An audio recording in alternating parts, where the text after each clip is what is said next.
Bonjour, je m'appelle Lena et alors vous vous dites pourquoi j'ai mon t-shirt Android Rennes, parce qu'en fait j'organisais le Meetup Android Rennes depuis 2016. J'ai monté le Meetup Android Rennes, mais je ne fais plus d'Android. Je fais maintenant que du front de l'accessibilité web, mais je garde quand même mon beau t-shirt. Alors, j'ai proposé un format un peu inhabituel, c'est d'avoir un code lab collaboratif. Ça veut dire qu'il faudrait que tout le monde joue le jeu. Je vais proposer des petits exercices liés à l'accessibilité. Bon, avant ça, je vais faire une petite présentation, pas une grande présentation de l'accessibilité, mais une toute petite, un petit résumé. Et après, il y aura des exercices et ce serait bien qu'il y ait des volontaires pour proposer des solutions. Et on pourra aussi comparer avec mes solutions et peut-être que d'autres pourront donner une troisième solution pour optimiser les précédentes.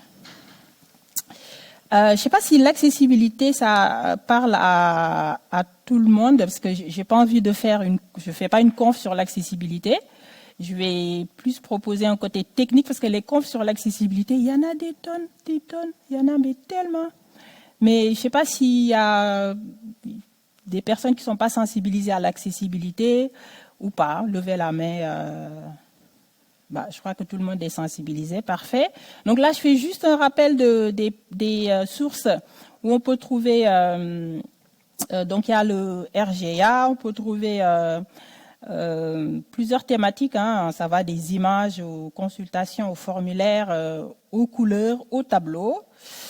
Il y a le système design de l'État. Il y a aussi ce site-là, effectivement, qui propose aussi pas mal de ressources pour rendre son site web accessible. Avant toute chose, retour aux basiques. Pourquoi je dis ça? Parce que je suis dans une équipe avec des devs de tout niveau. Hein. Ça va du débutant au niveau expert. Mais tout le monde fait cette erreur-là. Le niveau débutant, intermédiaire, expert, tout le monde fait cette erreur, c'est de mettre des ID, les mêmes ID partout. Donc je me suis dit, ça vaut peut-être le coup d'en reparler, retour au basique. Un ID, il est unique, d'où son nom ID identifiant. Je tenais vraiment à le redire, parce qu'en fait, je m'occupe de l'accessibilité au rectorat, à l'Académie de Rennes. Et donc, mon boulot, c'est quand il y a de nouveaux devs, je fais des corrections au niveau accessibilité. Donc, j'utilise des plugins pour faire des tests. On verra les plugins et aussi les tests humains, on va dire. Et à chaque fois, je tombe sur ce genre d'erreurs. Et c'est des erreurs commises, mais par tout le monde, quel que soit le niveau, expert, débutant, intermédiaire. Donc, maintenant, l'ID, qu'on se le dise, l'ID, il est unique. Il y a aussi un autre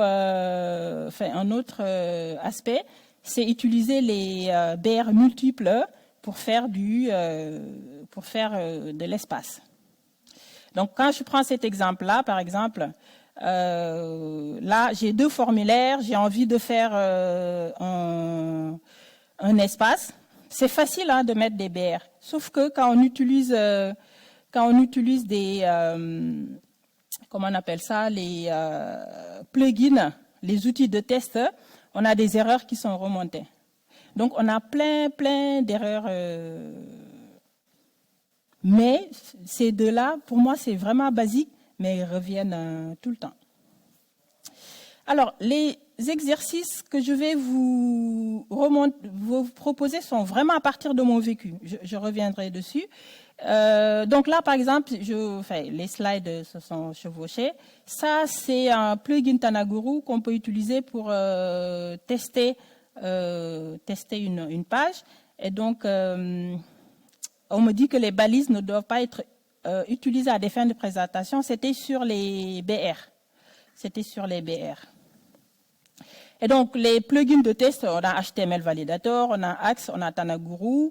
Sinon, on peut mettre aussi on peut faire nos propres tests automatiques. Et il y a aussi les tests humains d'ailleurs, parce que les tests, ces plugins-là ne remplaceront jamais l'humain. Alors, normalement, vous devez avoir, c'est pas grave si vous ne l'avez pas fait, vous devez avoir téléchargé les exercices. Si ce n'est pas le cas, ce n'est pas grave, parce qu'en fait, quand je vais proposer un exercice, quelqu'un peut venir coder sur mon PC, donc il n'y a pas de problème. Soit vous l'avez téléchargé, si vous ne l'avez pas téléchargé, ce n'est pas grave. Et si vous le téléchargez, vous pouvez le mettre sur votre éditeur préféré. Vous pouvez utiliser du jQuery ou du Vadia ou tout ce que vous voulez.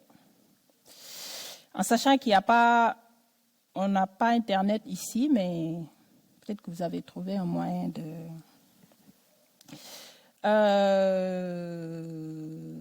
Là, j'ai voulu faire un comparatif parce que nous, à l'Académie, on utilise plus du jQuery. Alors, quand on dit moins verbeux, c'est jQuery ou c'est Vanilla? La réponse? Non? Le code, quand on dit... lequel est le moins verbeux? Non? Ça parle à personne? Ouais, il est le moins verbeux. Lequel est moins coûteux en temps? Ouais. Pourquoi? Vous avez testé ou pas? Ouais. Est-ce qu'il y a autre chose qu'on peut dire pour comparer les deux? Non? J'ai mis encore et encore si vous avez des choses à rajouter. Non, c'est pas grave. Alors, on peut l'associer à qui? Ouais, puisque c'est le moins verbeux. Alors, comme je disais, pourquoi un workshop collaboratif? Parce que les confs d'accessibilité, il y en a, mais il y en a pas mal de confs d'accessibilité. Et moi, j'ai voulu vraiment entrer dans le code et pas juste faire présenter des préconisations, ce qui est bien, mais on en trouve pas mal.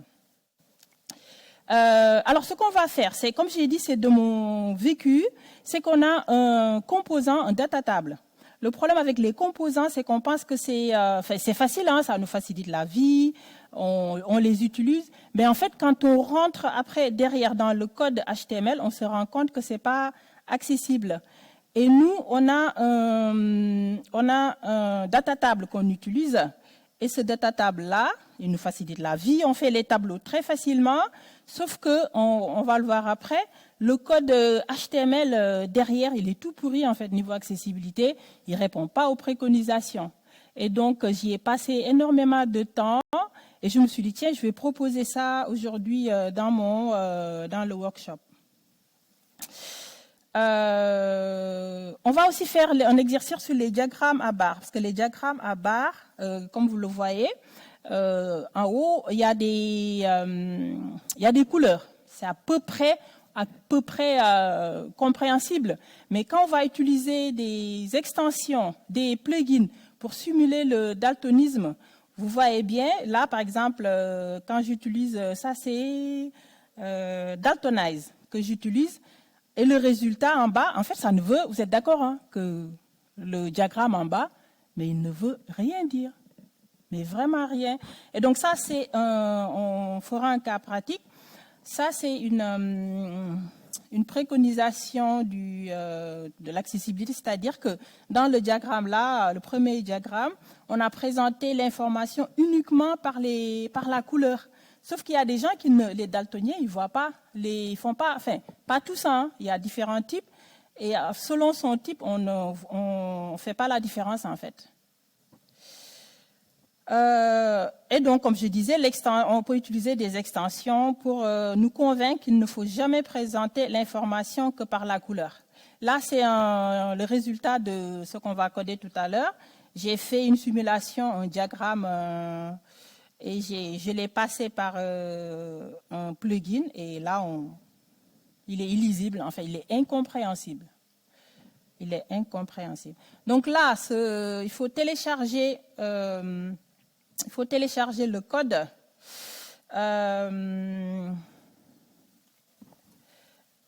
Alors ça, c'est le résultat. On va commencer par le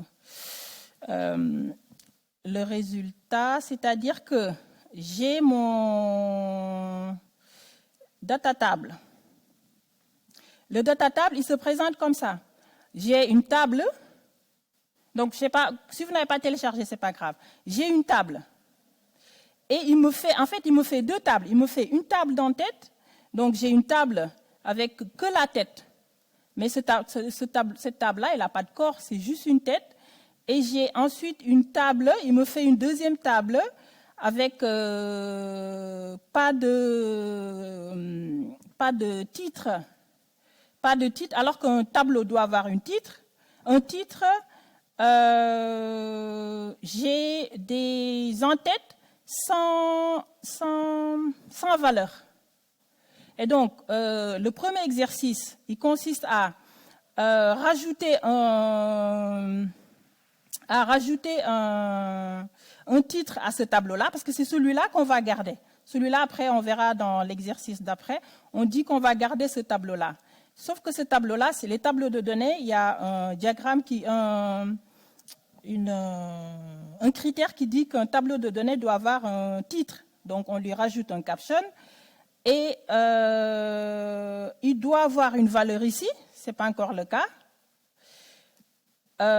Donc, l'exercice numéro 1, c'est d'ajouter un titre à ce tableau. Je ne sais pas s'il y a un volontaire, un ou une volontaire, ou vous voulez 5 minutes pour le faire. 5 minutes, ou volontaire. 5 minutes, ok. Soit vous codez, soit vous réfléchissez et vous venez coder sur mon... Oui. Hein? Oui. 5 minutes, dans 5 minutes. Dans 5 minutes.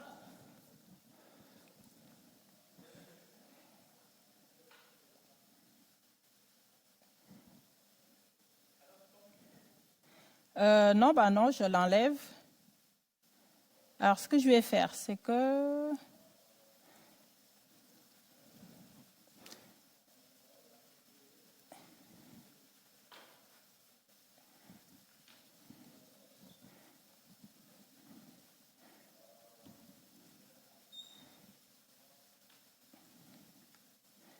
Alors, je vous rappelle, hein, l'exercice 1, il faut rajouter un tableau, un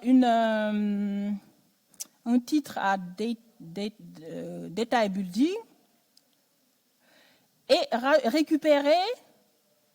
Oui, on va faire les deux en même temps, sinon c'est trop simple.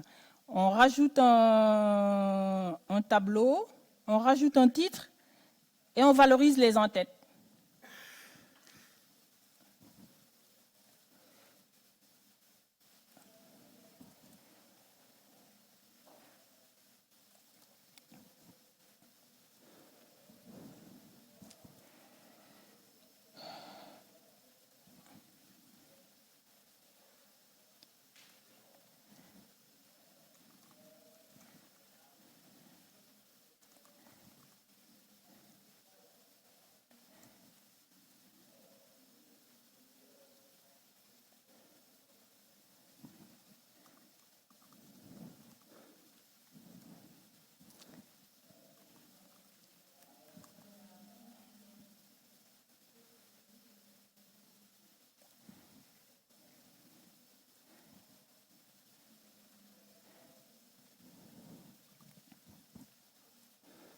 Voilà, la page blanche.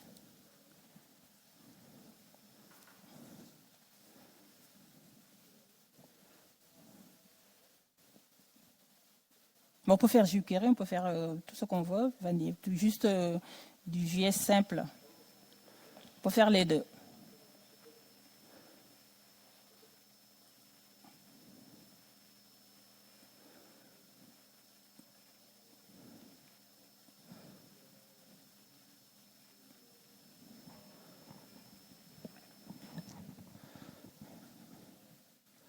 Et d'ailleurs, moi, il y a un truc que je n'ai pas réussi à faire.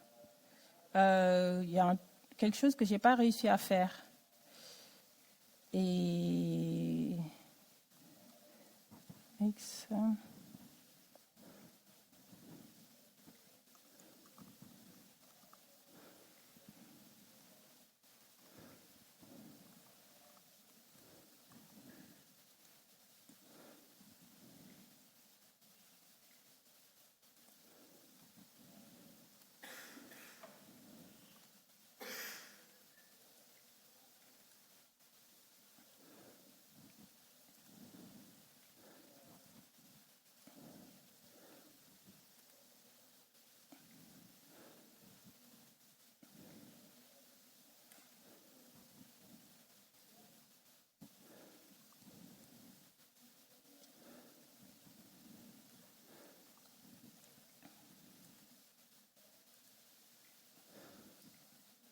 Donc, le problème, il est là.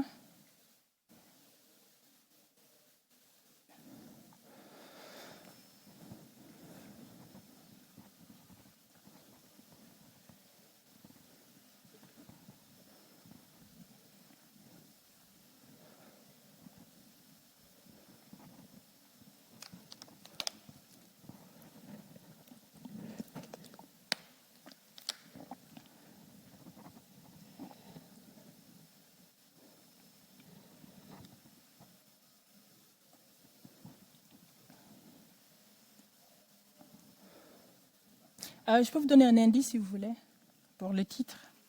Un truc qui facilite. Le titre est toujours le premier enfant de la table. Le caption. En fait, c'est rajouter un tag caption. Après, le titre, c'est un tag caption. Et c'est toujours le premier enfant d'une table. Ça peut être un indice.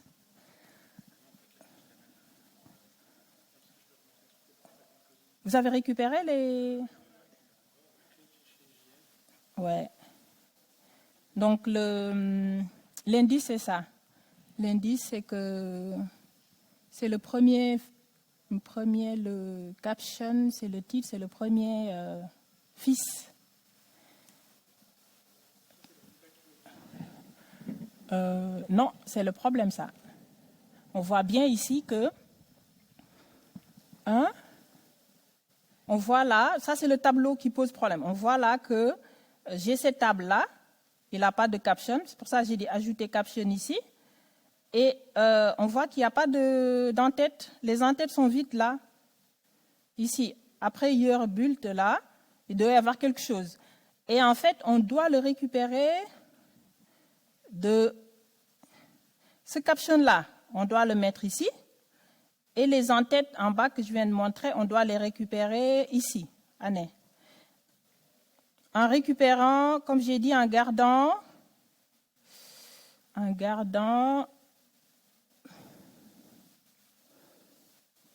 Oh non, c'est juste en tête vide. OK. Remplir les TH à partir des valeurs des TH de la table. Si ce n'est pas clair, n'hésitez pas.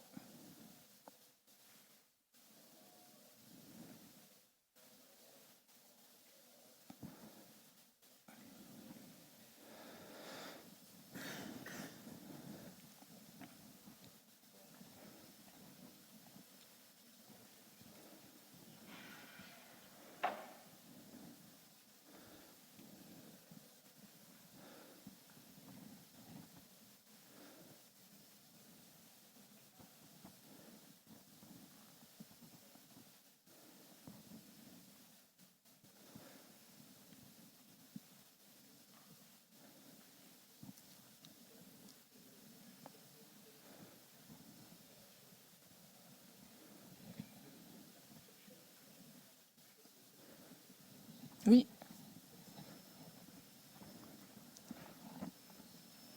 Alors. Hein? Vis-à-vis de la règle des identifiants uniques. Oui. Ça, je suis d'accord avec ça pour une page donnée. Oui. Quelle est l'obligation d'utiliser des ID sur les éléments? Ah, on n'est pas obligé d'utiliser des ID. Mais si on les utilise, ils doivent être uniques. Ouais. On n'est pas obligé, hein, on peut utiliser des classes à la place. En plus, les classes, on peut en mettre... ouais, donc autant utiliser les classes. Mais les ID, si on les utilise, ils doivent être uniques. Et j'en corrige tous les jours. Ça fait 2 ans que je suis au rectorat. Et et quel que soit le niveau des ID, et des experts, hein, ils utilisent les ID multiples.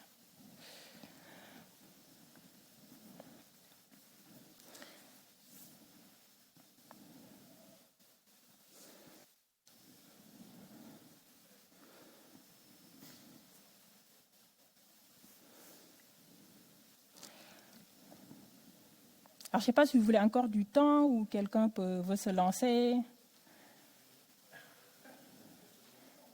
Tu veux te lancer? Ou quelqu'un peut-être là-bas, non? Non?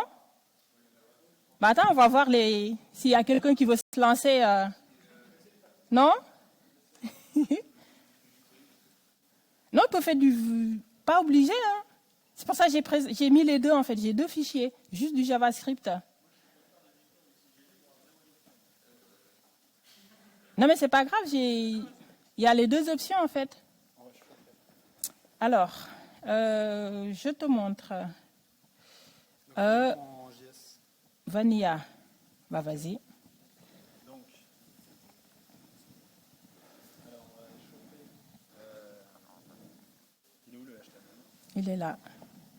Ici. Ouais, Donc j'ai mon tableau sans corps. oui, Hop, tac. Vanilla ouais. égale getElement. C'est pas ID. Bon. Oula. Tac. Document. Voilà, Ah, c'est pour ça que tu n'avais pas le getElement. ça. Ouais. Ok. Ah oui, oui. Donc j'essaye de récupérer mon élément. Je vais lui donner.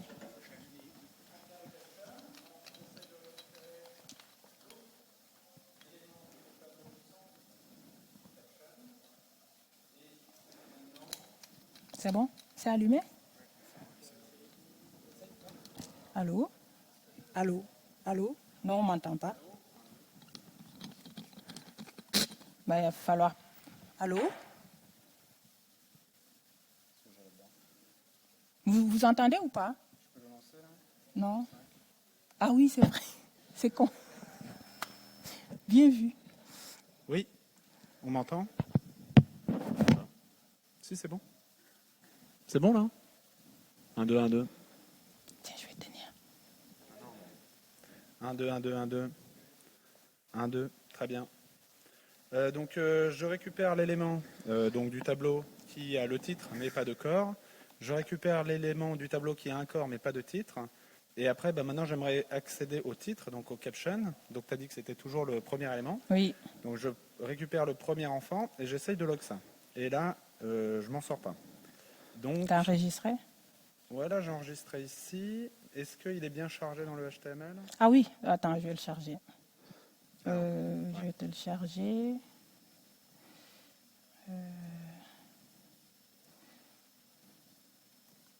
Attends, il y a la balise fermante là.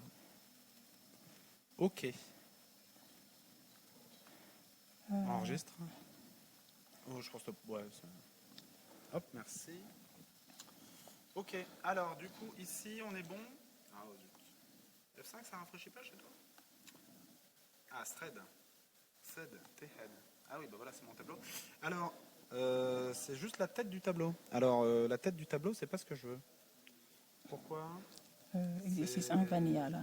Non, ça c'est... Non, non, c'est bon. Là. Non, c'est le HTML. C'est ça, Ah, tu veux l'HTML? Ok. Donc là, j'ai récupéré le T-head, les children 0. Donc ça, c'est pas le children alors, le caption. C'est autre chose. Est-ce que tu as déjà le caption? Bah, je voulais. J'ai fait children 0 pour avoir le caption. Mais c'est pas ça qu'il faut faire, peut-être. C'est Je sais caption. Je sais pas. Caption.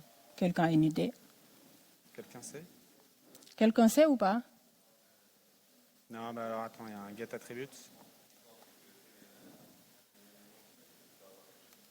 Qu'est-ce qu'il y a? Ah.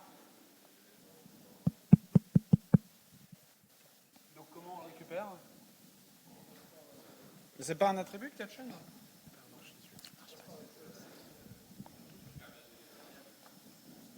Il y a une... Le deuxième tableau, le detail building? Parce que là, dans le HTML... Attends, je vais te montrer. Je remonte la structure HTML. on est Peut-être que ça va t'aider. Ah oui. Donc là, ici, tu as le premier tableau. Il a un caption, c'est un tag fils. Il a, donc ce tag-là, tu dois le mettre ici, dans le tag, dans table ID. Il doit être, son premier enfant doit être caption, Ouais. avec la valeur analyse énergétique Là, des bâtiments. quand je lui demandais On s'en fout du son style. élément 0, il me renvoyait le t-head. Et pas le caption. Ah, d'accord, ok. Ok, je me suis trompé de variable. Ouais. Ah oui, d'accord. Très bien. Merci. Donc, pardon, en effet. Children 0. Très bien. Donc là, j'ai bien le caption. Ok. Et du coup, je prends le caption et je le mets de l'autre côté. Donc, Comment? ah, faut le détacher? Faut détacher quoi? L'élément.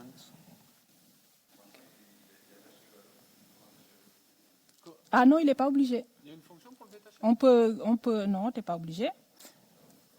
T'es pas obligé. T'es pas obligé de détacher. On va l'enlever, c'est un autre exercice, mais on n'est pas obligé de le détacher pour le mettre là. Il faut juste aller lire la valeur. En fait, on ajoute un tag. On ajoute un tag caption dans l'élément, le tableau qu'on veut, et on va lire la valeur du caption au-dessus pour le mettre en bas. Mais on n'est pas obligé de le détacher. Alors, par contre, comment j'ajoute un élément? Je me souviens plus. C'est children. C'est quoi? Non, ça c'est pour créer, mais pour en rajouter un.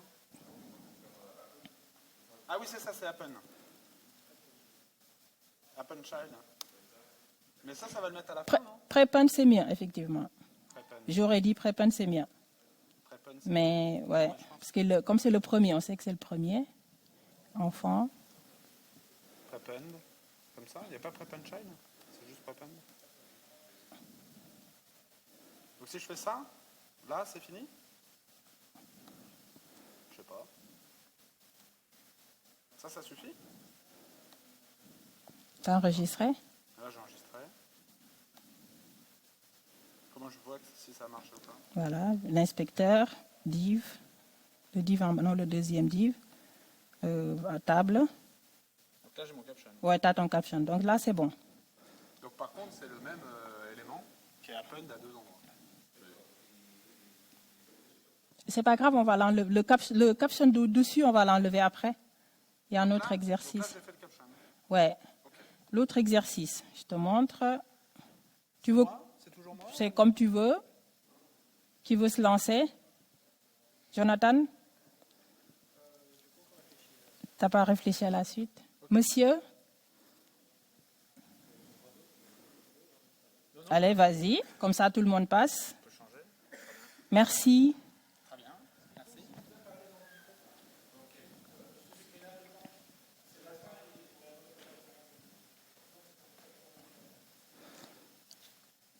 Alors, je vais te le tenir après. Je rappelle le deuxième exercice, c'est que on a ce tableau-là, le tableau, celui-là, il a des en-têtes, sauf que ces en-têtes sont vides. Vous voyez bien ou pas? Ces en-têtes sont vides, donc il va falloir, pour chaque en-tête en bas, aller récupérer les en-têtes là. Donc, année, ville, type, on doit l'avoir. Année, ville, type, on doit l'avoir ici. Année, ville, type. Tu veux le faire en jQuery ou en JavaScript aussi. JavaScript? Vas-y, tu peux. Pareil là. Ouais.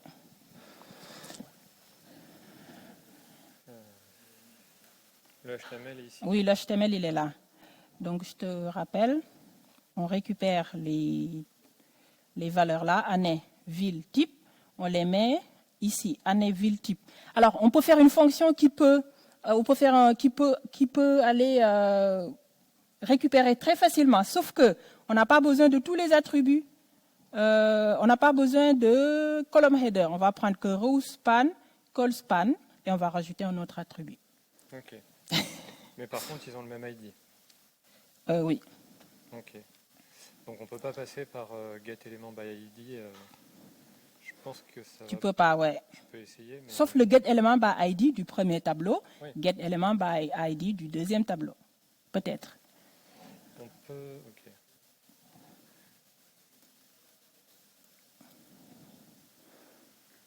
C'est moi qui ai tapé ça. Non, je crois que c'est. Le header, du coup. C'est table sans corps. Là, on peut rechaîner getElement ou ce serait un find, non? Non, on peut refaire getElementById. Tu as un truc de trop là. Je sais pas si je l'avais pas enregistré, non. Hop. Donc c'est pas le header, c'est your build. Après, je sais pas si on va tous les récupérer. Là, on est dans une méthode. Ouais, je vais faire une méthode replace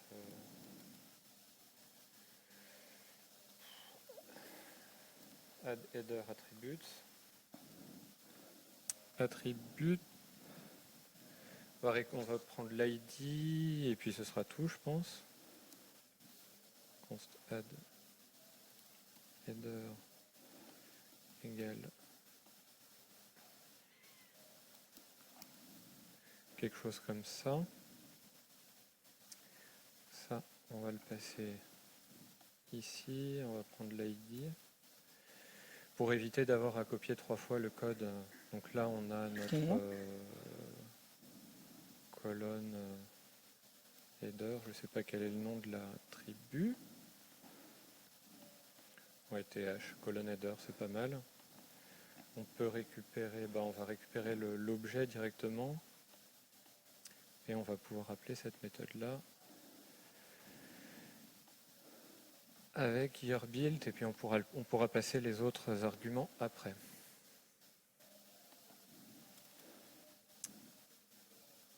On va faire la même chose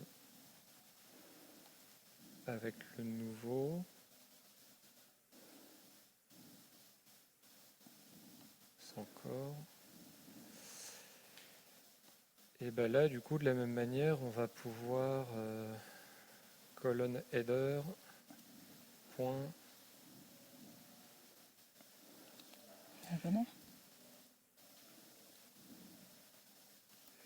Et je connais pas les propriétés. Quelqu'un sait comment rajouter une propriété add? Mais attribute, mais ATR.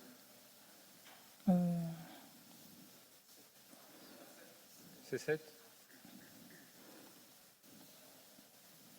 Il n'y a pas cet attribut. On va essayer et puis... Chercher sur Internet, hein, si tu veux. Oui, on va essayer ça et puis si jamais ça marche pas du coup... Et là...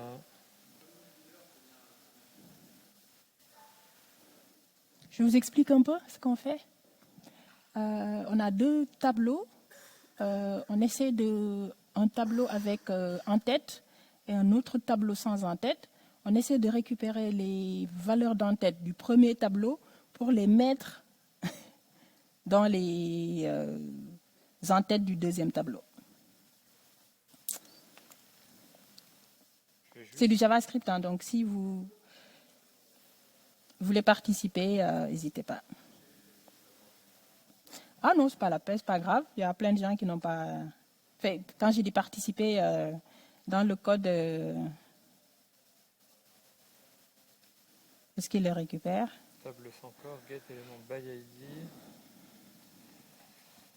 Alors je sais pas s'il faut que je le passe, s'il a accès à la variable dans la méthode. A priori oui. Ouais, on peut pas. Après c'est un find si on veut récupérer un sous-élément. Moi, j'utilise les find la plupart du temps. Si ça vous donne un... C'est ça. J'utilise ça beaucoup dans mon... Juste du JavaScript. Et du coup, là, il faut mettre le dièse pour ID. Ok.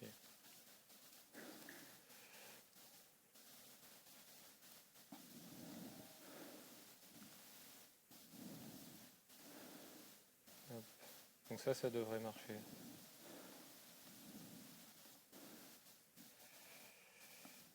Table sans corps, .get élément by ID. Ah oui, mais j'ai pris le même. Ok, donc là ça a l'air de marcher.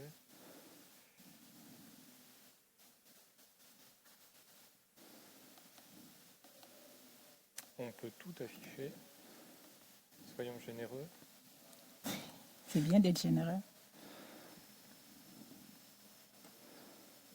On a un, a priori je pense que c'est bon, du coup.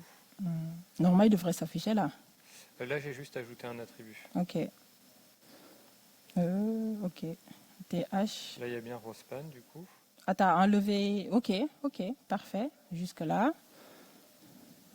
Je sais pas si c'est comme ça qu'il fallait faire, mais c'est comme ça que je l'aurais fait. Bon, il n'y a pas. Tant que ça marche, hein, je dirais. Du coup, le deuxième c'est Callspan.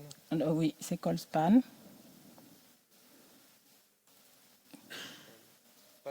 Ouais. Et après, une heure HTML.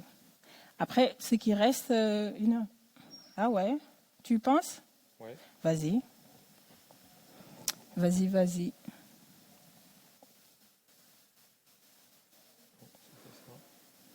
En fait, il faut appuyer juste là. Parce que mon... Voilà. Oh, ah, ok. Du coup, pour le reste, tu appelles ton...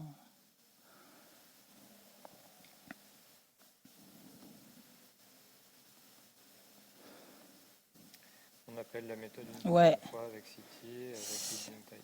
C'est top.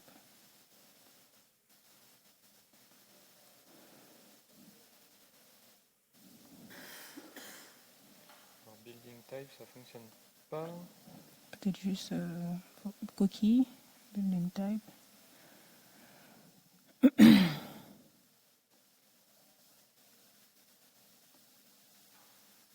il y a une minuscule, là, il y a une majuscule. Ah, type. Tu peux changer. Mets tout en minuscule si tu veux. Ou tout en minuscule.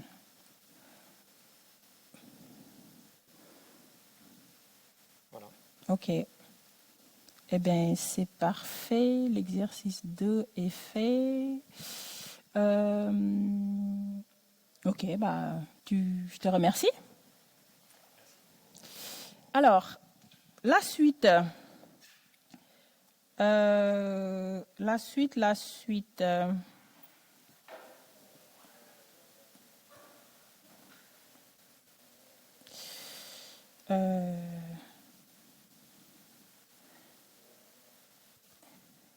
Ah, moi, je l'avais fait comme ça. Ah non, c'est toi ça. Moi, je l'avais fait comme ça. Je l'avais fait comme ça. Alors, on va continuer. L'exercice, le premier exercice toujours. On doit... le premier tableau, on doit remplacer les TH par des TD. OK. Et enlever celui-là. Et mettre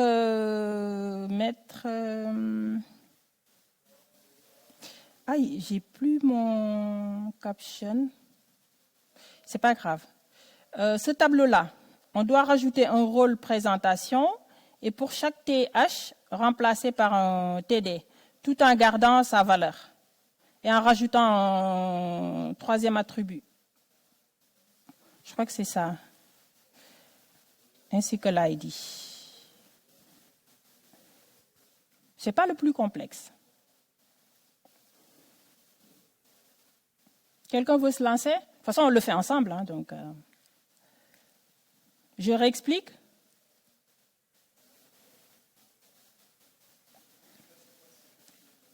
En fait, ici, pour finir, ah oui, on doit remplacer les TH par des TD, enlever ce rôle-là, garder l'ID et les deux attributs, garder la valeur année et enlever le TH, le T-head. En sachant que si on enlève le T-head, on doit garder quand même ses fils. Donc je dis que ce n'est pas difficile, mais...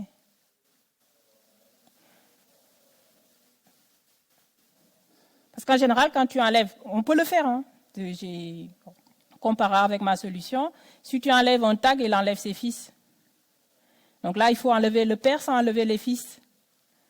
Qui veut se lancer? On le fait tous ensemble. Donc, par là. Ah, par là, ils ont... Par là, personne? Non? Alors? Il ne faut pas que ce soit moi, parce que moi, j'ai déjà codé. Donc, il faut que ce soit l'un de vous, l'une ou l'un pour comparer avec ma solution. Non? Ça te tente? Pas du tout? Ok, monsieur? Non? Les nouveaux venus? La nouvelle arrivée? Personne? Monsieur? Non? Cécilia? Madame? Karen? Jonathan? Ah, Jonathan, tu pourras faire le graphe. Ok. Le graphe, il est tricky. Donc, je te réexplique. On a...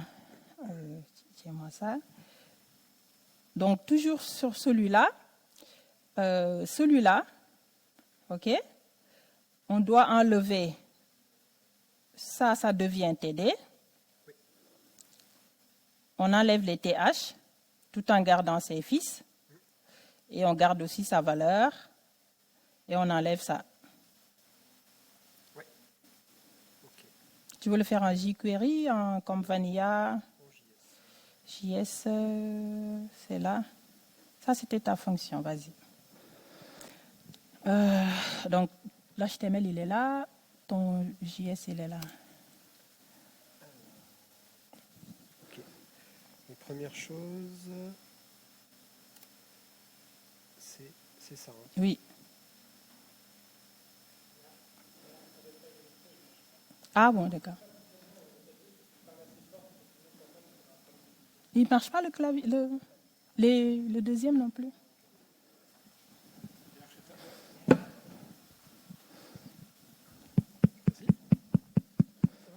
Ça marche, oui. Ça marche?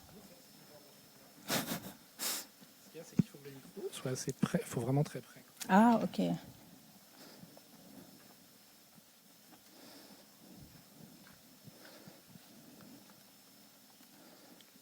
Donc, première chose, c'était rajouter le rôle, c'est ça. Ensuite, c'était changer le caption. Oui, il faut le virer, j'ai oublié. On le dégage. Ouais, lui, il saute. Alors, pourquoi on enlève le caption? Parce qu'un tableau de présentation ne doit pas avoir de titre. Parce qu'en fait, comme j'avais dit au début, j'ai un data table qui me génère des tableaux. Donc, les tableaux, ils sont bien faits, hein, visuellement, bien faits, entre guillemets. Sauf que, comme j'ai dit, en réalité, il fait deux tableaux. Il fait un tableau d'en-tête et un tableau en bas, un tableau de corps. Et donc, ce qu'on va faire, c'est que pour un tableau, on n'a pas besoin de deux tableaux, en fait. C'est le data table qui...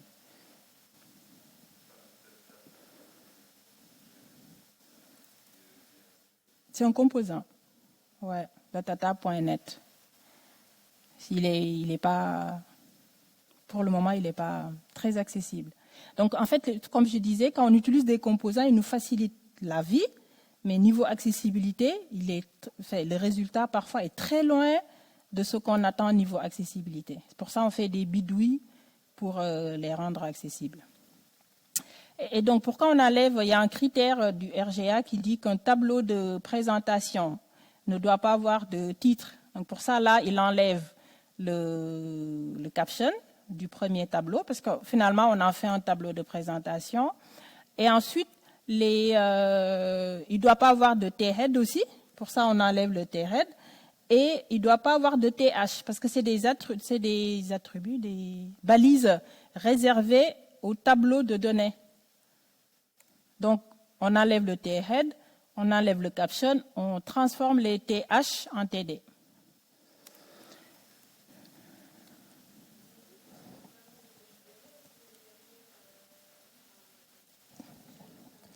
Ouais, c'est l'affichage du tableau qui est n'importe.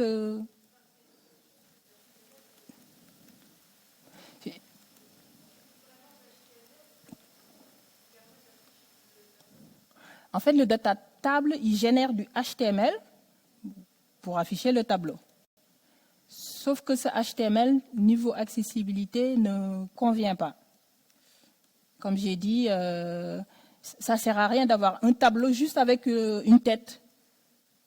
Le premier tableau, c'était juste un tableau d'en-tête, en fait. Et le deuxième tableau, il y avait, comme on l'a vu, les en-têtes étaient vides. Pour ça, monsieur a récupéré les en-têtes. Et le deuxième tableau, comme on a dit que finalement, on en fait un tableau de présentation, on lui enlève certaines balises qui sont réservées au tableau de données. Donc le T-head, je le passe en... Tu préfères en quoi? T-body ou je... Non, on le supprime. Le T-head, on le supprime carrément. Alors, table, sans corps.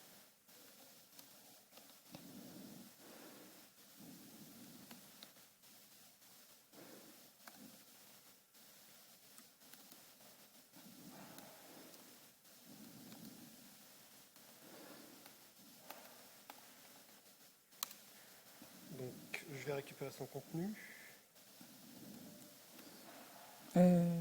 Non, normalement, tu n'as pas besoin de récupérer son contenu, tu le supprimes tout simplement. Si je le supprime, ça va supprimer Les fils? Oui. Ah, c'est pour ça qu'il faut trouver une astuce pour... Parce que toi, tu veux récupérer son contenu, le stocker, c'est ça? Oui. OK. Il y a un autre moyen plus... Est-ce que vous avez une autre solution? Lui, sa solution, c'est qu'il récupère, parce qu'il sait que s'il supprime le T-head, il supprime les enfants. Donc lui, sa solution, c'est qu'il fait un clone, c'est ça? Un truc comme ça. Ouais, il clone la valeur du T-head. Et ensuite, il supprime le T-head et il réaffiche ses enfants. Est-ce que vous avez une autre solution? Peut-être que c'est la bonne, hein, mais peut-être que vous avez une solution moins coûteuse. Oui?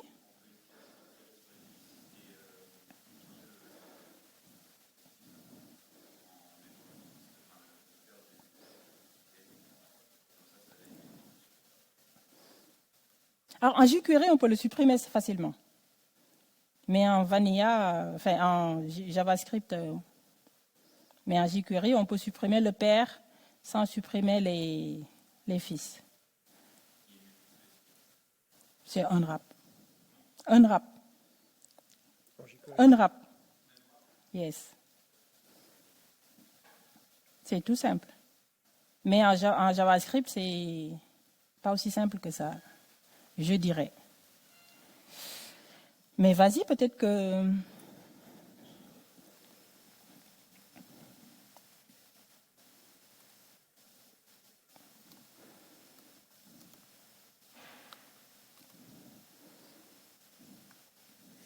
Gaël, tu as une idée?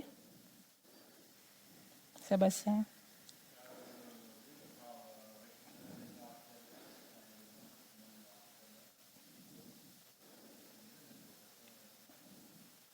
Ça veut dire que c'est la même solution que lui, tu clones...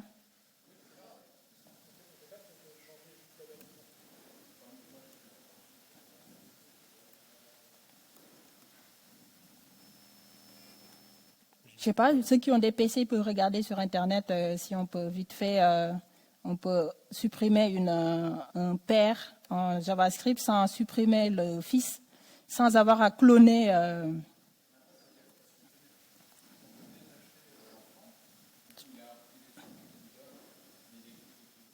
Dans le HTML?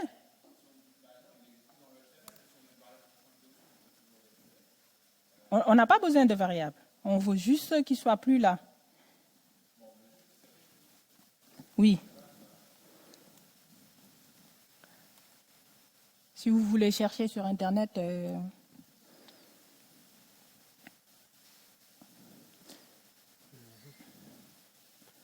Parce que toi, Sébastien, tu proposes qu'on... Il est là, mais on le voit juste pas, on le cache, c'est ça?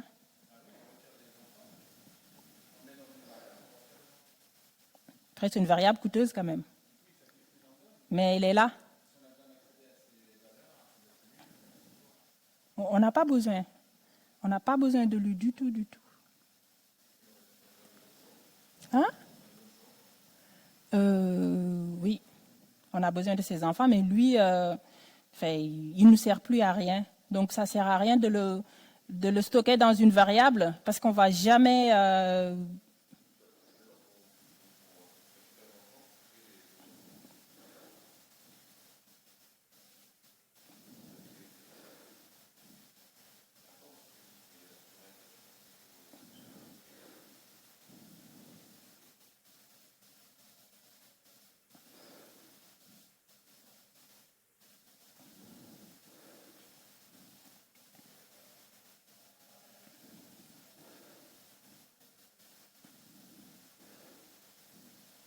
Tiens, il est là, je te le reprends.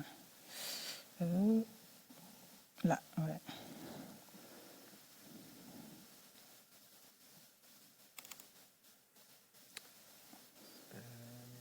Alors, si tu remove, c'est sûr qu'il va supprimer ses enfants. Oui, ça c'est sûr. Oui, c'est sûr. Le remove, c'est pas très indiqué.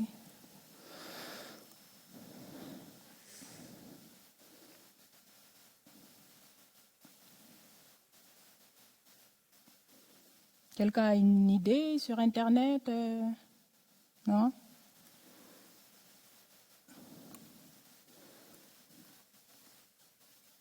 Après, si on n'a pas le choix, on n'a pas le choix. On fait comme vous avez proposé, mais si on a une meilleure solution, pourquoi pas? Parce que ça veut dire que c'est une variable qu'on stocke qui coûte et qui ne sert à rien. Elle coûte quand même.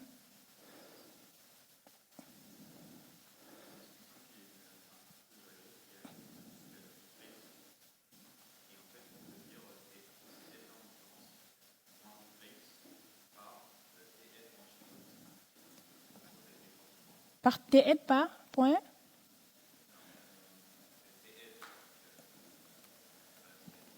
Ouais. Ouais. With? Ouais.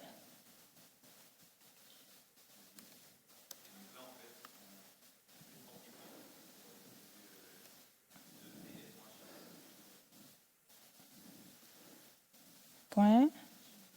Children. Donc, il est remplacé par ses enfants.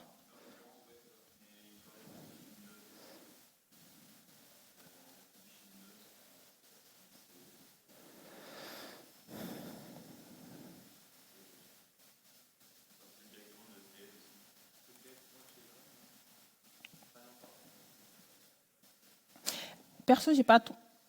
Oui, vas-y.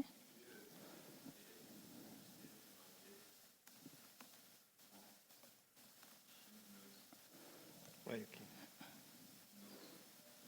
Nodes, ok. Tiens, en fait, je te le retrouve. Il est là. Je crois que tu avais changé de... Regardez pas tout, mais... Alors, comme ça, j'en ai combien? Combien à peu près?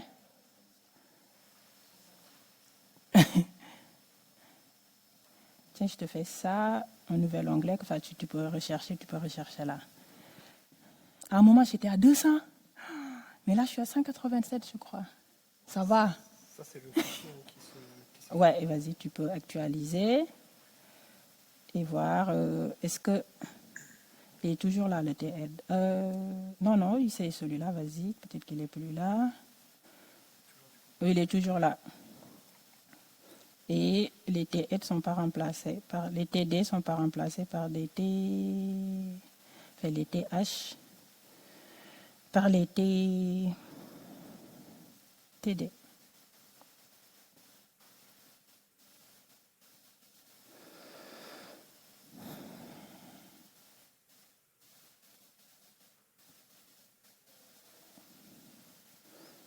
Pourquoi un caption? C'est le début? Ah oui, tu voulais enlever le caption, c'est vrai.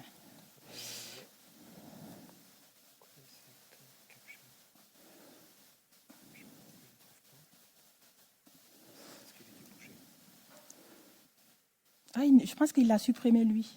Donc il n'est plus là, du coup t'embête pas. Puisqu'il est le premier qui est passé l'a supprimé.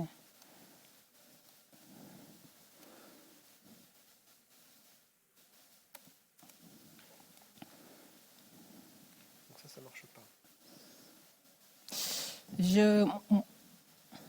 Moi, c'était facile pour moi parce qu'à l'académie, on utilise du jQuery, donc c'était facile. En JavaScript, j'ai pas trouvé. Donc, pour enlever le pair sans...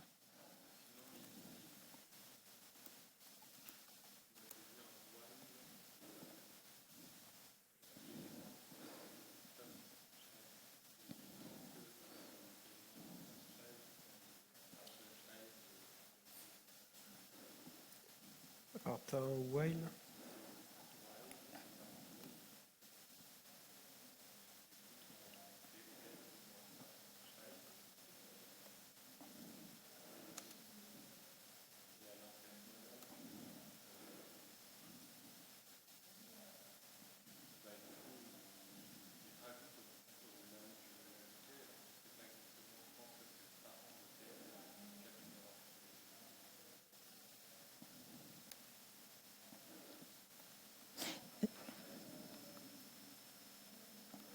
C'est fou, hein, comme un petit truc peut nous prendre... juste enlever une balise, quoi. C'est fou, hein.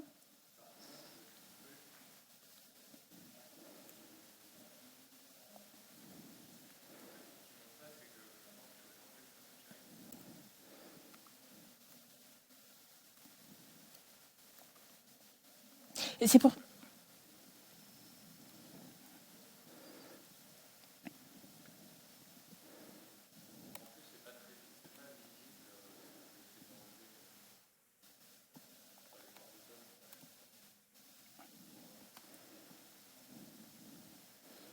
Allez, tu vas aller.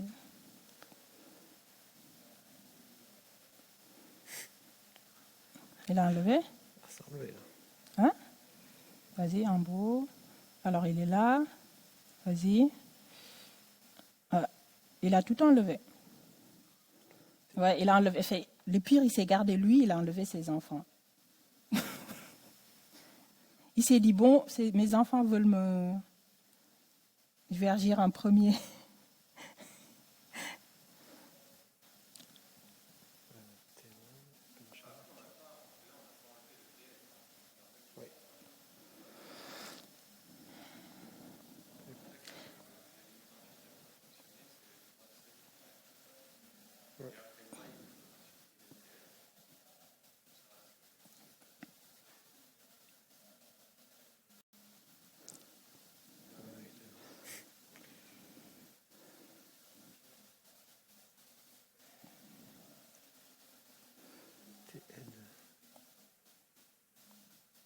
Voilà, c'est des petits trucs, prises de tête du quotidien que je voulais partager avec vous. Et là, ce qu'on peut en dire, c'est qu'on utilise des composants, mais en général, il faut regarder ce que nous rend les composants niveau accessibilité. Ce n'est pas toujours propre. Oui, exactement. Parce que sinon, si on avait accès au code, on le change, mais là, on n'a aucun accès. Donc, tu es obligé de faire des scripts pour modifier. On n'a aucun. En général, les composants, tu n'as pas de mainmise sur.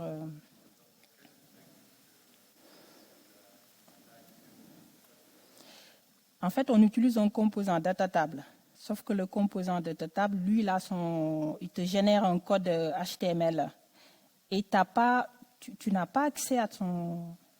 Parce que la table qu'il va te générer, il ne te génère pas un TED avec tes données. Lui, tu lui donnes des données, il te génère un tableau. Sauf qu'en fait, on s'est rendu compte que ce n'est pas un tableau, il fait des mini-tableaux. Ce qui n'a ça n'a pas de sens. Même au-delà de l'accessibilité, ça n'a aucun sens en fait. Hein? Bon, c'est un data table, c'est JavaScript derrière. Ouais, ouais.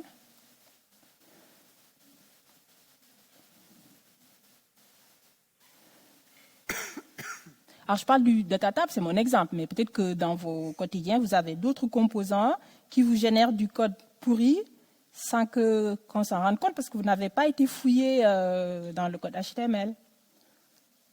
Parce que nous, c'est parce qu'on veut rendre accessible, donc on suit les préconisations. Quand on utilise les plugins, on a plein d'erreurs partout, donc on se rend compte que, en fait, c'est pas ça, quoi.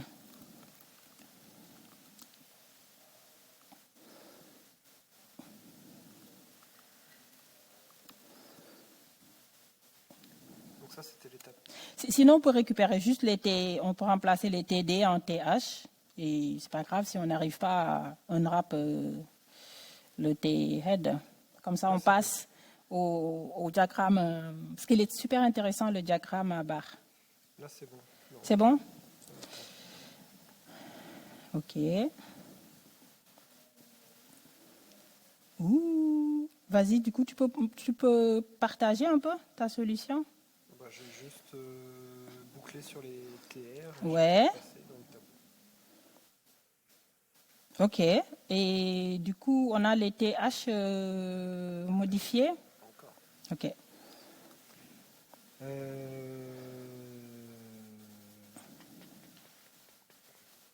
que tu les faire avant.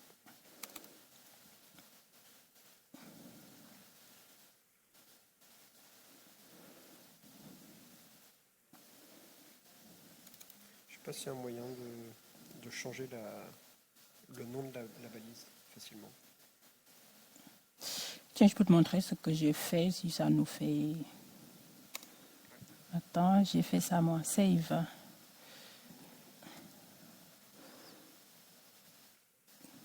Ça. J'ai fait ça moi pour remplacer. Tu vois? Je fais for each. Pour chaque TD, je remplace le TD par un... Créer l'élément et puis tu remplaces. Ouais. En fait, pour chaque TH, je le remplace par un TD. Enfin, je récupère l'attribut d'abord. Je récupère les attributs et ensuite je remplace. Oui. Ok. Ça, c'était pas forcément utile du coup, cela.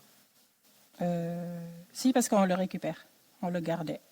Tu avais une valeur à 1. C'est-à-dire? Tu vois ici, tu as du rospan 1, colspan 1. Ouais. Ça sert pas forcément à grand chose. Non, ça c'était juste pour dire que si on a des attributs qu'on veut récupérer, on les récupère en fait. Mais après, si on n'avait pas d'attributs... Alors, pour remplacer les TD, non, les TH en TD, j'ai utilisé un query selector all et je boucle en for each sur chaque TH. Donc, ce n'était pas la partie la plus compliquée, on va dire. Je rajoute un attribut, je récupère les anciens attributs et je fais un replace. Pourquoi tu as ajouté l'attribut? Quel attribut? Sur le set attribut scope, sur le TD. T'en as pas besoin, ça. Ouais, j'ai pas besoin. Je sais pas pourquoi. En fait, je devais le rajouter. J'ai dû faire un copier-coller. Je devais le rajouter dans le tableau en bas. Mais oui, j'ai pas j'ai pas besoin. Sinon, il nous reste 1 heure. On va passer sur si tu veux bien, si tu veux continuer ou si quelqu'un d'autre veut continuer les diagrammes à barre. Et il y a une petite subtilité que j'aimerais bien partager avec vous. Juste 1 minute. J'ai un diagramme à barre, un SVG. Et en plus, bon, j'ai mâché le boulot. Hein. Je vous ai créé... Parce qu'en fait, le but, c'est pas d'apprendre à créer un SVG. On peut trouver plein de moyens de le faire. Mais comme j'ai dit dans la présentation, on apprend à faire des SVG accessibles. Sauf que ici, là, si je fais ça, je crois que c'est ça. Non. Attendez, je vais faire ça. Hein? Non, ça marche aussi. Normalement, je testais. Ça marche aussi. Alors ça, c'est un autre outil, Daltonize. Il faut qu'il soit sur serveur. Ah non, pas forcément.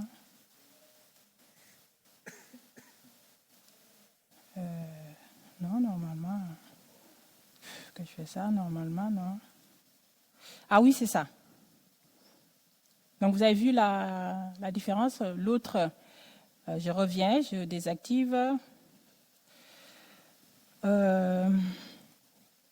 Donc là, on se dit que hôpital, c'est des données fictives. Hein.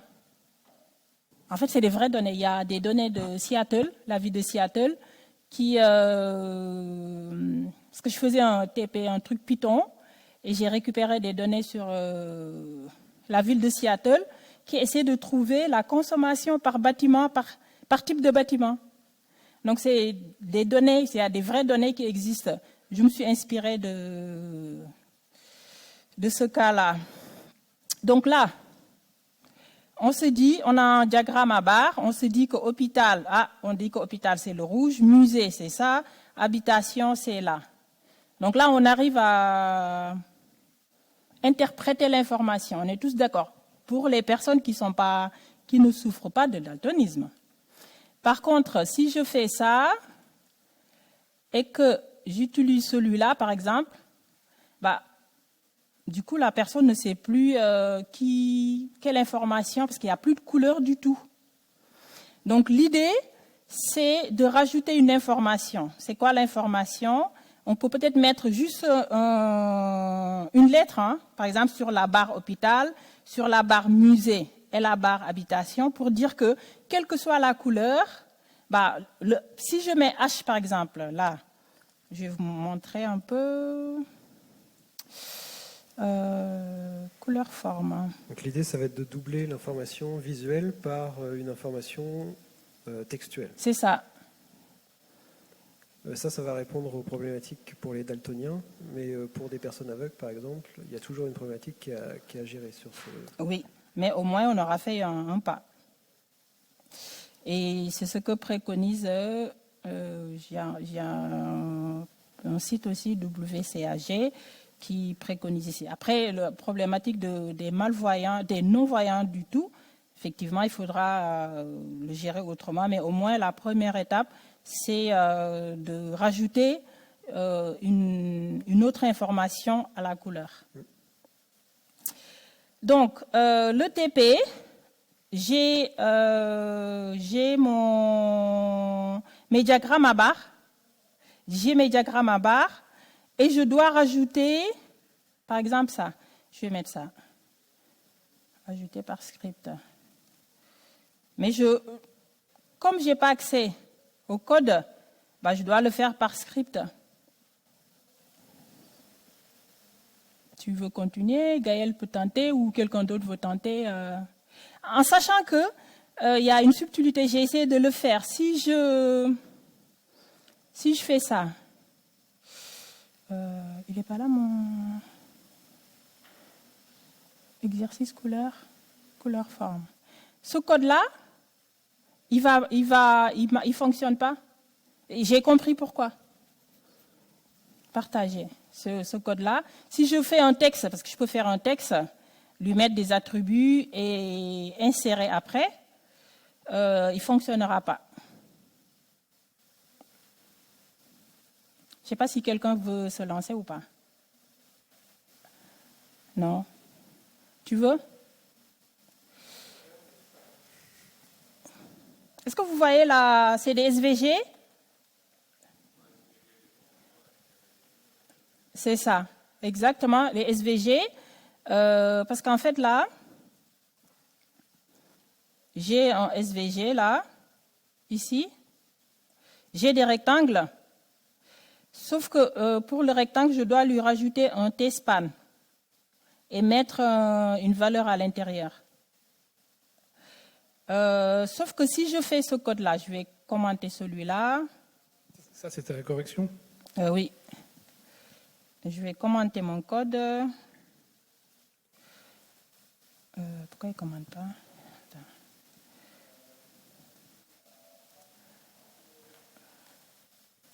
Alors. Ouais, merci. Ah oui, oui, oui. Ah oui, là c'est parce que il affiche celui-là. Couleur, forme.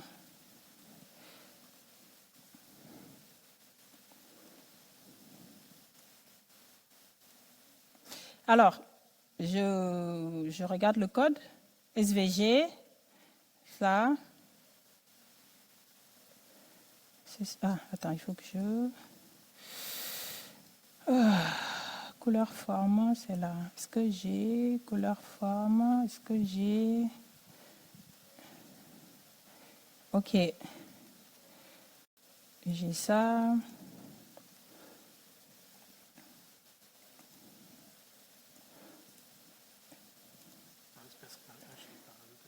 Ah si, il est rajouté, mais... Il est rajouté, donc vous voyez qu'il est rajouté en fait. Il est là. Il est là, oui. Mais en fait, il ne s'affiche pas. Parce qu'il est rajouté comme HTML, mais pas comme nœud SVG. Je pourrais expliquer au besoin. C'est un peu ce que tu disais quand tu disais que ce n'était pas du HTML et du SVG. Ouais. Il y a un truc spécifique à faire. C'est pour ça mon code là en bas, il ne marchait pas. En fait, c'est jQuery qui ne marche pas avec?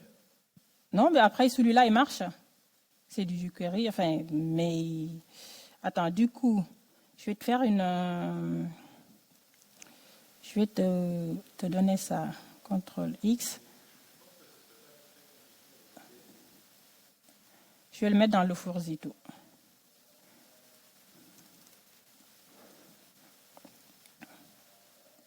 Non, moi, j'ai réussi à faire fonctionner, mais c'est après que j'ai compris. Je ne m'attendais pas à cette subtilité, en fait. Et je me suis dit, je vais partager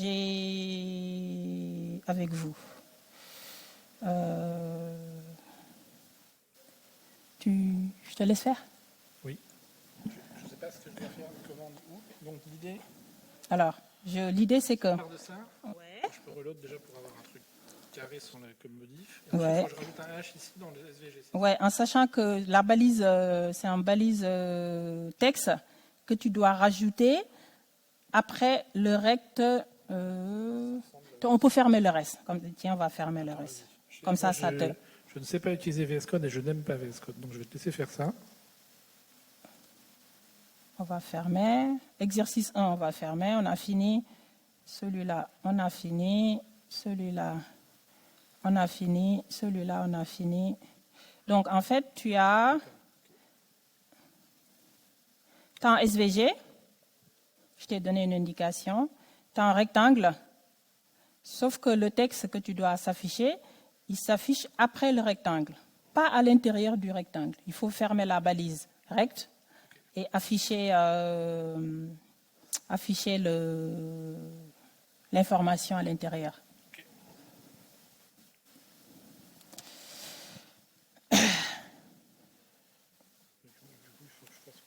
Fasse un sélecteur du... Comment on a fait tout à l'heure? Select. Je t'ai donné des classes. Pour faciliter, j'ai rajouté des classes. Avec jQuery, tu veux dire? Non, des classes dans le HTML. Parce que sinon, tu peux Tu peux faire après une fonction qui va faire le premier, deuxième, troisième. Je me suis dit, bon, c'est pas le but Ah oui, de... d'accord, le hospital, Ouais, alors, c'est pas le but de l'exercice. Donc, tu fais juste pour un et c'est bon. donc je sais plus en JS Vanilla comment on fait un get element by class name, voilà ici sans doute. Tu peux, ouais. Il s'appelle, j'ai Hôpital. pas de nom non plus, hein. Et là, Ok. hospital. OK. Et donc, là, j'ai mon. Merde, qu'est-ce que j'ai fait? Ok, donc là, en fait, j'ai mon élément hospital. C'est ça. Et donc, il faut que je rajoute un truc après, finalement, c'est ça? Oui. Tu rajoutes juste H majuscule après Il y a un truc du genre. T-span. Ou à peine, un truc comme ça pour mettre après. Comment on rajoute un élément juste après? Je peux te dire tout de suite, si tu fais ça, ça ne marchera pas. Ok. Ça te fait gagner du temps. Donc.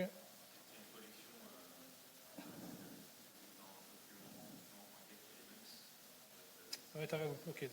Effectivement, si je sais qu'il n'y en a qu'un seul, à la limite, je peux mettre ça. Attends. Je mets un 0. Voilà, du coup, je vais c'est ça. Ok, merci. Voilà. Explique pourquoi tu récupères une collection. Parce qu'en fait, c'est marqué get elements by class name, donc la signature nous laisse à penser que c'est une collection. Et c'est ce que nous dit le tooltip de l'IDE aussi. J'ai pas fait. Contrôle plus une fois. Pour zoomer, Ouais, là, contrôle. contrôle plus, Encore? comme ça. Merci. Je vois pas l'idée, mais vas-y, pourquoi pas de la collection, mais Non, mais c'est juste que je récupère l'index, le premier de la collection. Donc là, j'ai mon élément. ouais. Et maintenant, je vais rajouter un truc après. Mais tu Ok. dis, toi, que ça marchera pas. Juste un append. Je sais plus. Mais un peu Vas-y, naïvement- vas-y, Un peut-être. peu naïvement, j'aurais fait ça Oui, pour commencer. vas-y, peut-être. Un append, et là, j'aurais balancé mon... C'est ça? Alors, tu récupères. Oui, voilà. Juste au texte. Voilà. Ok. Contrôle C. Append, voilà. C'est super naïf ce que j'ai écrit. Je sais pas, ça marche pas. Non. Je peux aller regarder ce qui se passe quand même. Ouais. Hop. Actualise. Tu Ah non, peux. ça marche pas. C'est le deuxième. C'est le deuxième ici. Deuxième div. Vas-y voir, est-ce qu'il te met sur le SVG? Est-ce qu'il te met G, le G? Le G? J'arrive pas à cliquer. Voilà, c'est bon. Non, il a Si, rien. il a mis ici, là. Regarde là. Ici, là. Texte, etc., etc. Ah, sauf qu'il ne doit pas le mettre dans le rect. Oui, donc il faut mettre Tu ça dois après. fermer le rect et le mettre après. Mais le rect, il est déjà fermé. sinon- Oui, il est déjà fermé. Donc il faut que j'ajoute après, c'est ce que tu dis. Et ce qui me manque, c'est la commande pour l'ajouter après. Et dans l'hospital, point. C'est là que j'ai besoin de la foule pour m'aider. J'attends, moi. Là, en fait, il y a le rect, et l'idée, c'est de ne pas le mettre ça dans le rect, mais juste après. Parce que si tu le mets dans le rect, il ne s'affiche pas. C'est pas un enfant du rect, en réalité. Ou alors je prends un sélecteur, ou je récupère ce child et je rajoute ça au premier. Non, tu vas non.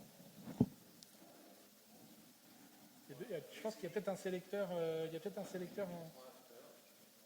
Pour after. Comme ça. Ah oui, il y a un truc. Égal, et je mets mon contenu. Égal, ok.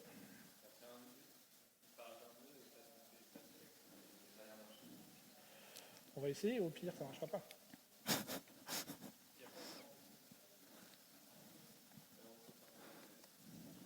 Entre parenthèses, les méthodes, ok.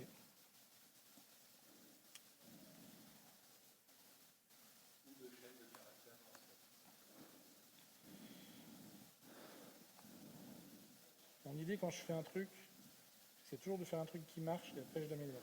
Oui, oui, Je commence oui, déjà par un oui, truc qui oui, marche. je suis totalement Si d'accord. c'est sale, c'est pas grave. Je suis d'accord avec toi. Où est-ce qu'il me l'a mis là?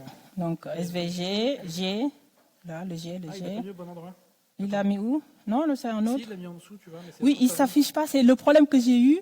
Parce que, vas-y, clique dessus, bouton droit. Bouton droit. C'est même pas du HTML, c'est pas un nœud, c'est rien.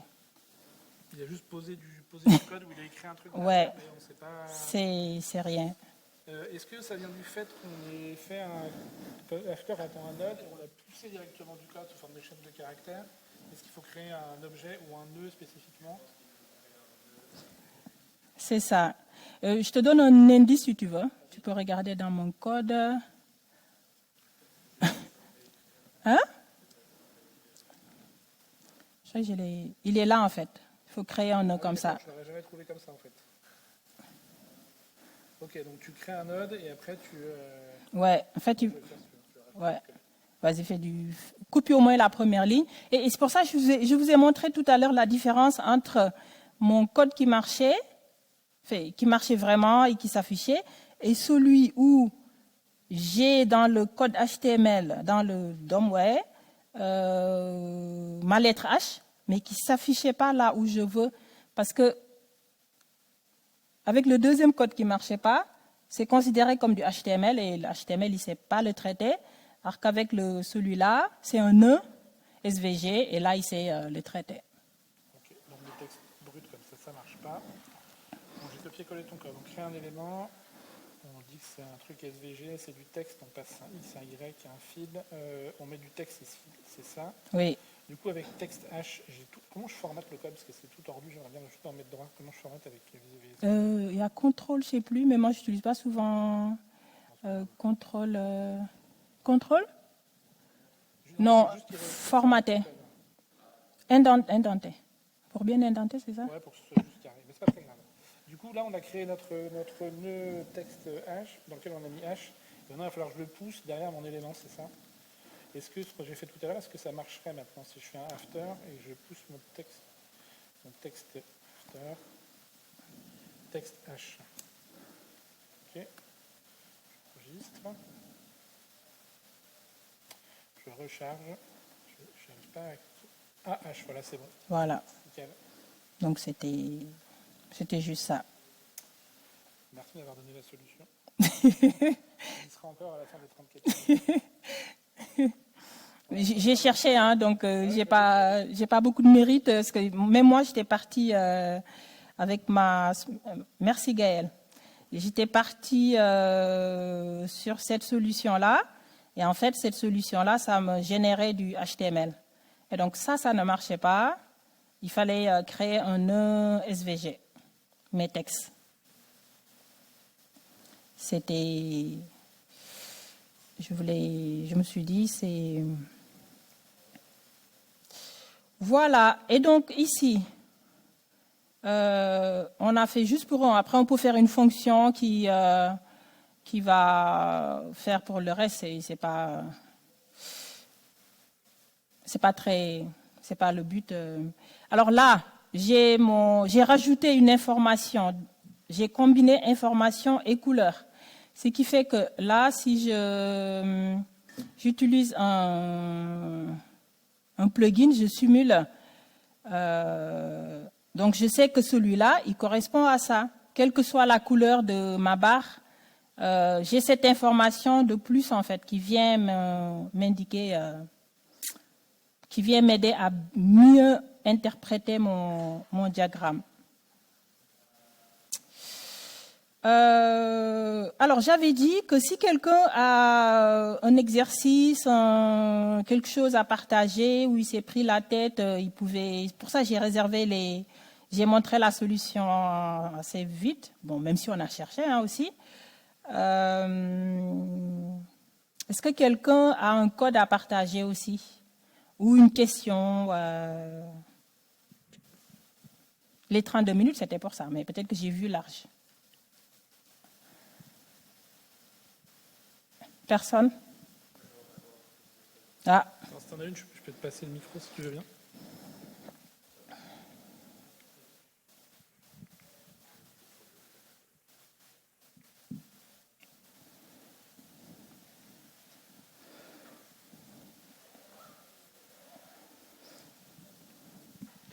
Moi, j'aimerais bien avoir une solution pour tout ce qui est select qui ont été refaits en tant que composants avec un affichage un peu plus complet qu'un simple select HTML natif.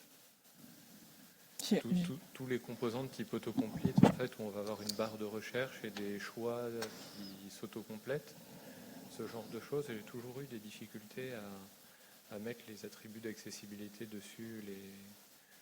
Est-ce que tu peux reprendre, Du coup, s'il te plaît? en HTML, dans un formulaire, on peut faire des listes déroulantes avec Oui. le tag select et options. Oui. Ça, si on utilise ça, c'est à peu près correct au niveau accessibilité, si on fait bien les choses. Bien souvent, on nous demande de développer des selects un peu plus complets avec des barres de recherche et des options qui vont s'afficher avec parfois un icône et du texte à côté ou ce genre de choses.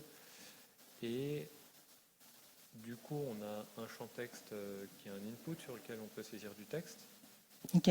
mais qui correspond en fait à un select d'autocomplétion qui permet de filtrer Oui, oui, les oui. listes de résultats.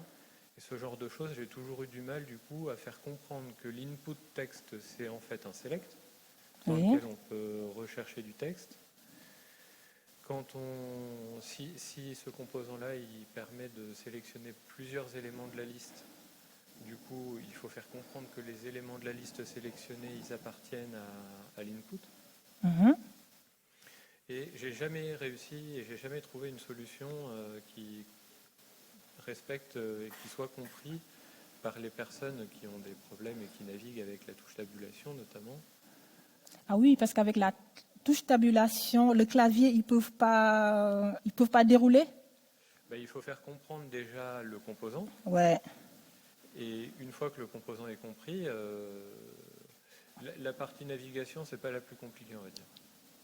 Mais c'est plus quelles doivent être les règles et quelles doivent être pour noter quand on a ce genre de composant un peu compliqué avec un champ texte qui en fait n'est pas vraiment un champ texte pour C'est un le formulaire. C'est un champ de recherche. Avec autocomplétion. Avec autocomplétion. Et c'est un composant que vous avez intégré ou c'est vous qui l'avez C'est moi qui l'ai développé. C'est Je toi ne sais qui l'as pas comment développé. le faire niveau accessibilité. Après, déjà on peut naviguer avec le clavier, c'est pas mal. Avec le clavier, est-ce qu'il peut, parce que avec la souris, il peut avoir la liste déroulante, mais avec le clavier, il faut déjà qu'il ait aussi la liste déroulante.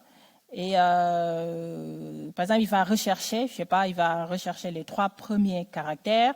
Et ensuite, je dis ça comme ça, hein, et ensuite il lui donne la liste des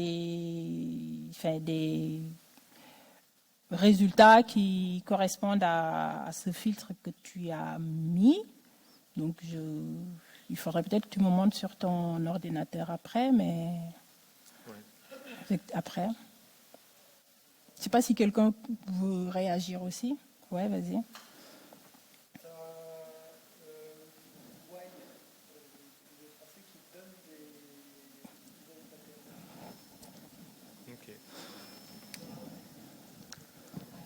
Ouais, attends, je vais te montrer ça. Pour chaque type de composant, tu as des règles à respecter au niveau des interactions clavier et des attributs ARIA à mettre en place. Donc le composant que tu décris ici, c'est le composant combo box.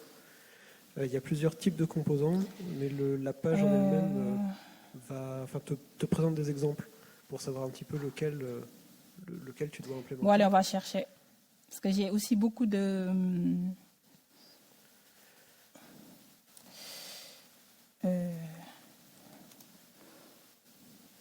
Non, c'est pas ça. Ah. Si tu cherches design pattern, Y.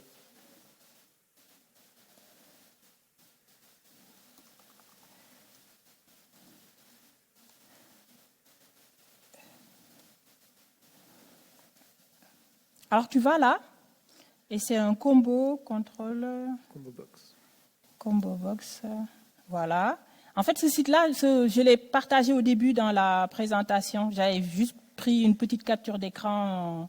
Et donc tu vas là, et tu as tous les composants en fait. Tu as les dialogues, tu as les combo box, les checkbox, les tableaux d'ailleurs. Tu as tout. Et là, combo box. il te montre même des exemples. C'est très bien fait, avec différents types, tu vois, liste.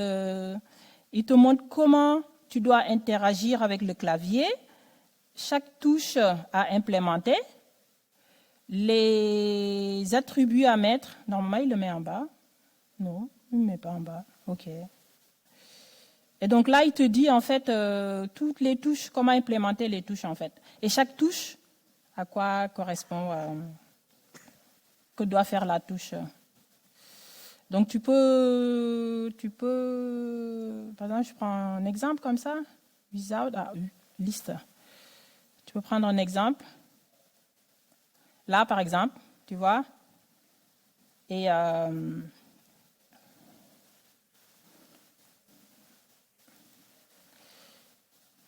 donc là, c'est un exemple parmi tant d'autres. Il te dit, voilà, il te dit toutes les touches que tu dois implémenter et les attributs. Donc, n'hésite pas à aller voir ce site-là. Je suis sûre que tu trouveras des pistes. Est-ce que quelqu'un a une question ou une critique ou contribution J'ai une question sur le fait que tu utilises du JavaScript. Et est-ce que ça ne pose pas de problème pour les gens qui sont déficients visuels et qui ont des outils là où avec en braille ça ressort ce qu'ils voient sur la page? Le fait que la page soit retravaillée par des scripts JavaScript derrière, ça ne pose pas de problème pour ces gens-là? Non, a priori non. Non, parce que moi je teste même avec qu'on appelle des lecteurs d'écran. Oui, c'est ça. Mais non, il n'y a pas. Quand on respecte les préconisations, il n'y a pas de souci. Parce qu'en plus, eux, ici, ce site-là, ils font du JavaScript. Attends, je vais te montrer. Ils font du JavaScript. Donc, si tu respectes les préconisations, il n'y a pas de problème. Ok, merci. De rien.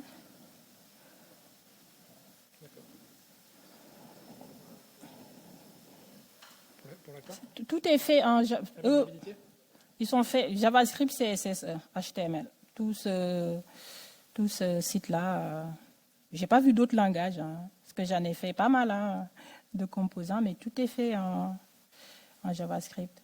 Alors le data table, c'est ça, monsieur.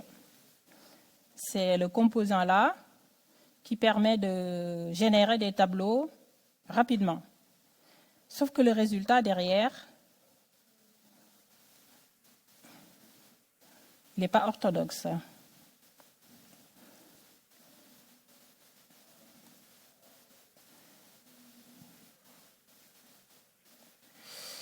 Le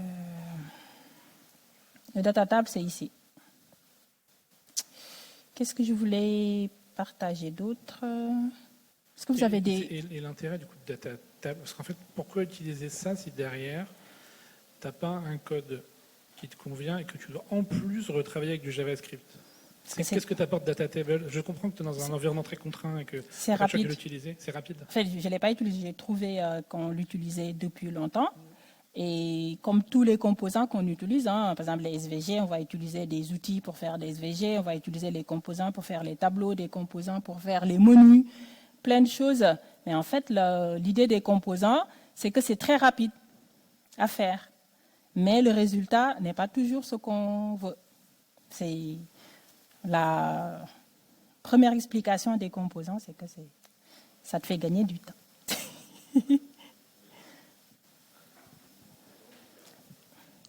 Après, les composants essaient de se rendre accessibles. Ils essaient dans des nouvelles versions de se rendre accessibles. Mais ça dépend de la version que tu as. T'as pas de... Mais oui.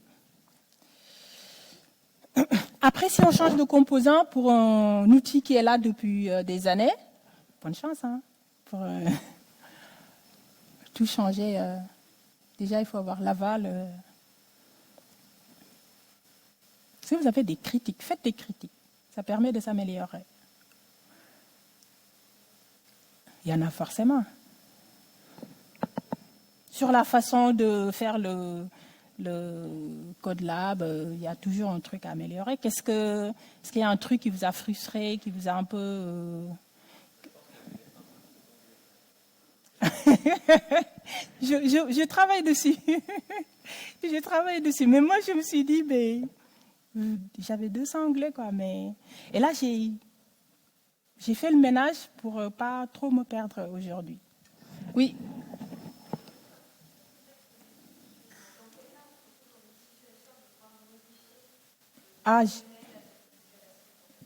Si, j'ai expliqué qu'on avait un data table qui nous... Je ne sais pas si c'était là au début.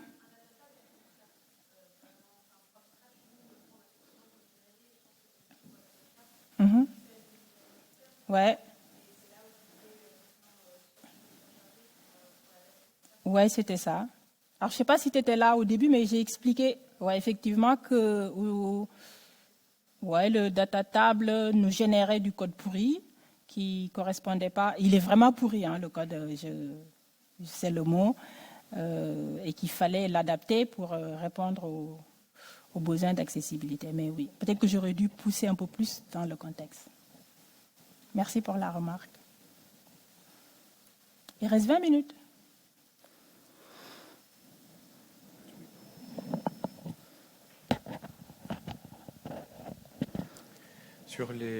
Là, on a travaillé sur un SVG. J'ai vu que les SVG qui avaient un rôle d'image, il fallait leur mettre explicitement le rôle image. Ah, sur les SVG? C'est ce que j'ai lu. Ok. Mais du coup, je ne sais pas à quel point c'est une obligation ou pas, en particulier si un SVG n'a pas vraiment de valeur.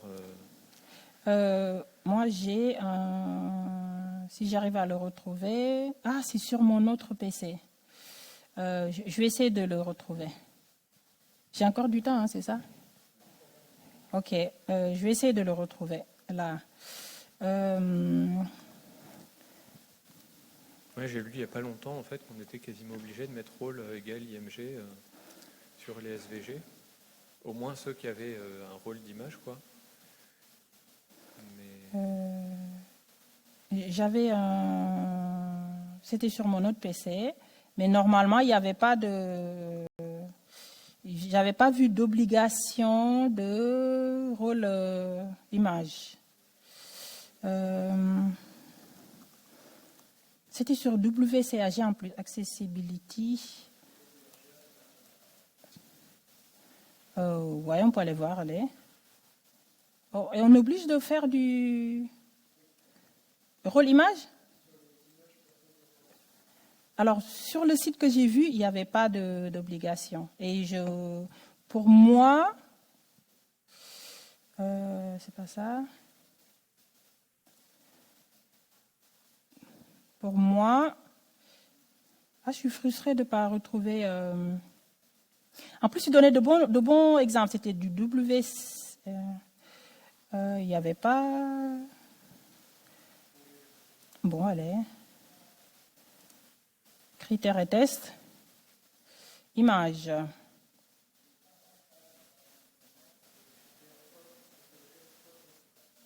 Un 5.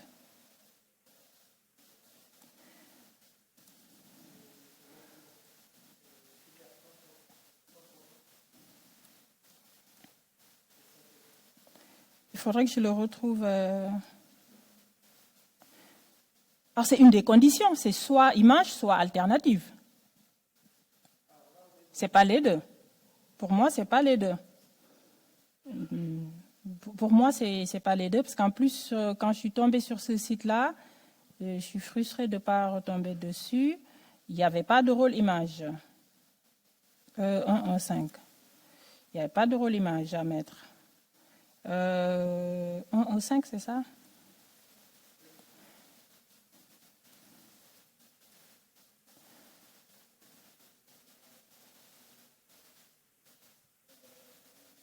Ah oui, donc dans le cas échéant, ça veut dire c'est l'un ou l'autre pour moi. C'est cas échéant, c'est l'un ou l'autre.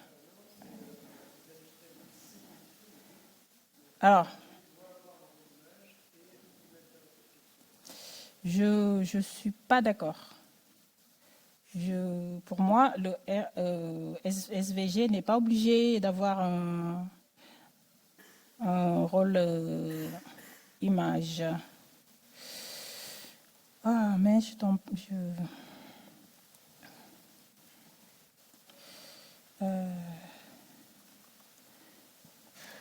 il n'y avait pas de rôle image.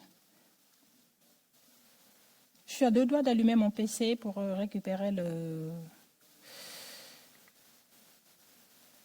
Non, c'est pas ça. C'est pas ce site-là. Il est vraiment bien, ce site. Ah si, je vais peut-être le retrouver là. Dans la présentation, quelque part. Il n'y avait pas de rôle image. En attendant que je cherche, est-ce que tu as une autre... C'était ça ta question? Est-ce qu'on doit mettre un rôle image? Pour moi, il ne doit pas avoir... Ce n'est pas une obligation. C'est soit l'un, soit l'autre.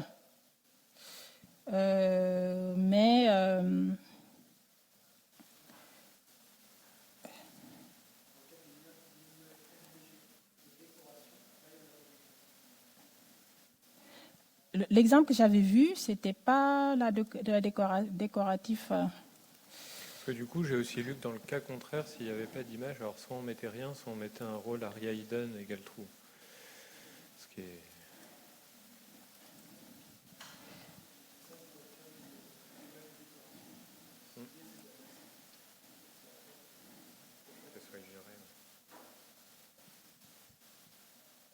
Pour moi, c'est l'un ou l'autre. Mais il n'est pas obligé. Et il faudrait que j'aurais dû copier ce lien-là dans la présentation.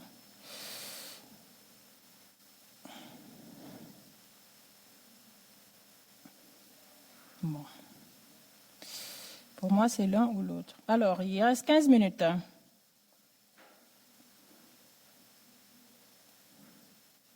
Alors, j'ai économisé du temps sur le SVG en donnant la solution parce que je pensais que quelqu'un qu'on aurait... J'ai vu large, en fait, les 30 minutes qui restaient. Une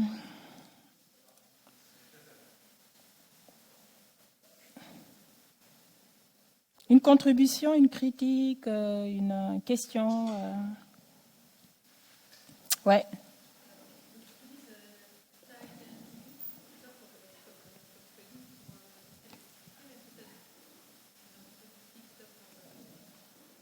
Est-ce que j'ai d'autres outils? Ah ouais. Alors, j'ai Tanaguru. J'ai installé Axe. J'ai installé celui-là aussi. HTML Validator. Sinon, il y a un que j'ai installé que je n'utilise jamais, celui-là.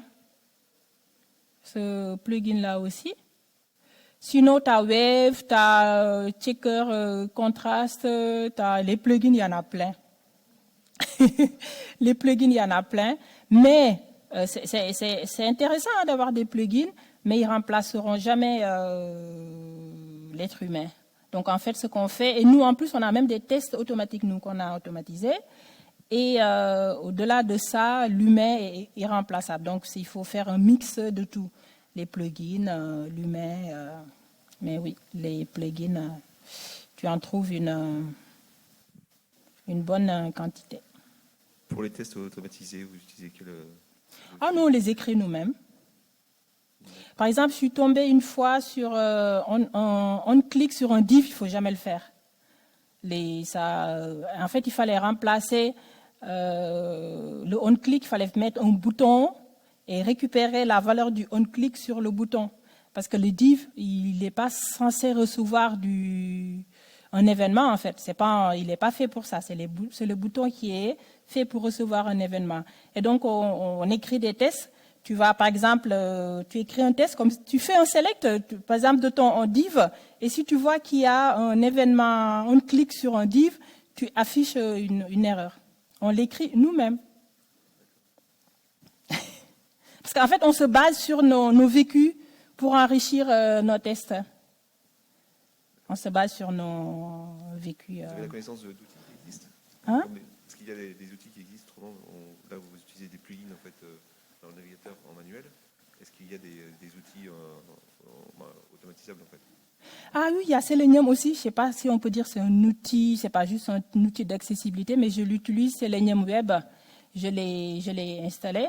Je l'utilise aussi pour faire des tests d'accessibilité. D'accord. Et lui, pour le coup, on peut dire, oui, vas-y.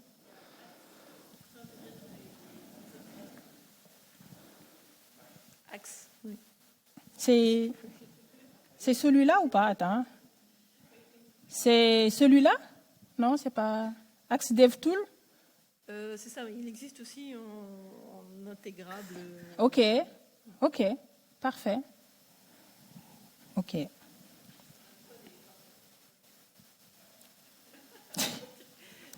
Effectivement, ça teste qu'une toute petite partie de l'accessibilité, mais ça donne déjà. Voilà, si la structure est pourrie, ça râle déjà. Quoi.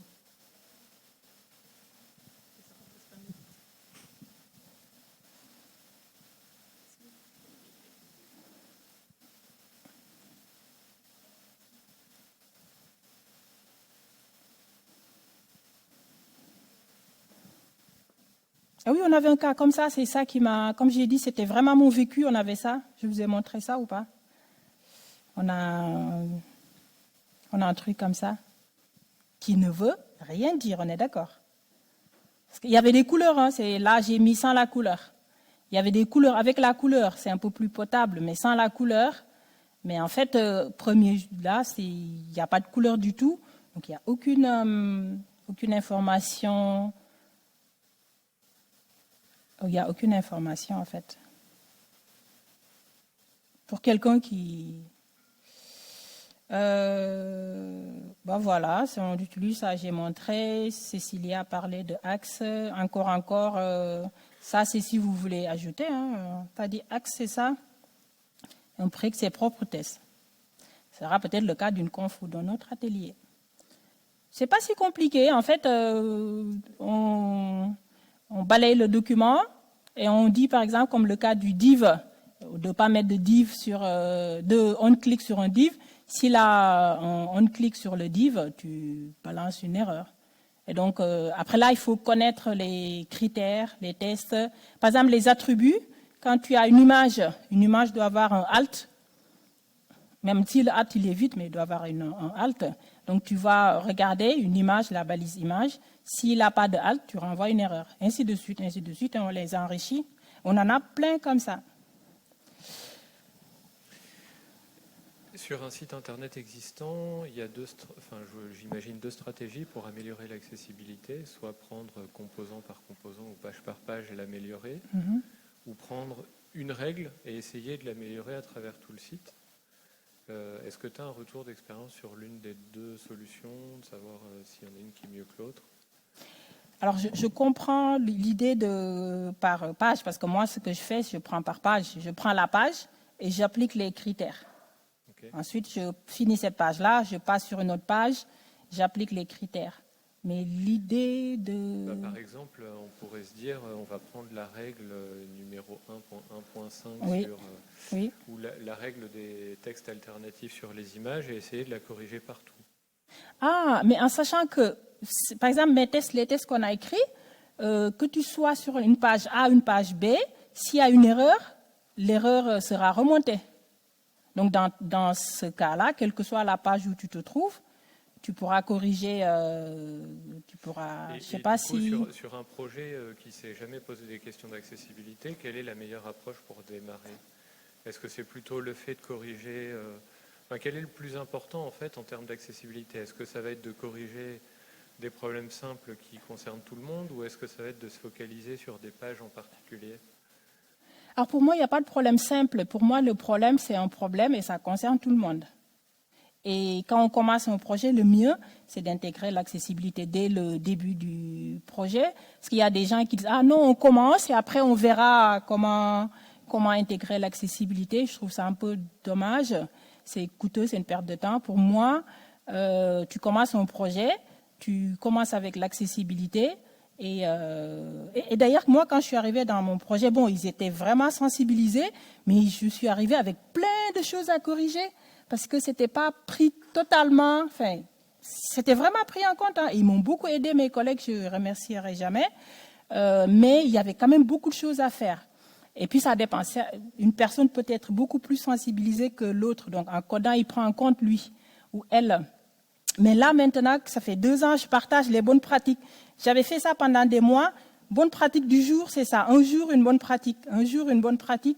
Et maintenant, je me rends compte que j'ai moins de choses à corriger parce qu'ils prennent en compte dans leur dev l'accessibilité. Donc, c'est mieux de le prendre dès que tu as un nouveau, où il me pose des questions, il ou elle me pose des questions. Donc, moi, je dirais que le mieux, c'est de commencer dès le début. Et les pages, l'idéal, c'est de corriger toutes les pages. Et les tests, par exemple, le truc de Selenium aussi, et le Selenium Web, là, il te fait un scénario. Et en plus, lui, il va aller page par page. Donc, tu cliques sur la page, il enregistre, tu cliques sur la page, il enregistre, et il te remonte les erreurs. Okay. Merci. T'as rien?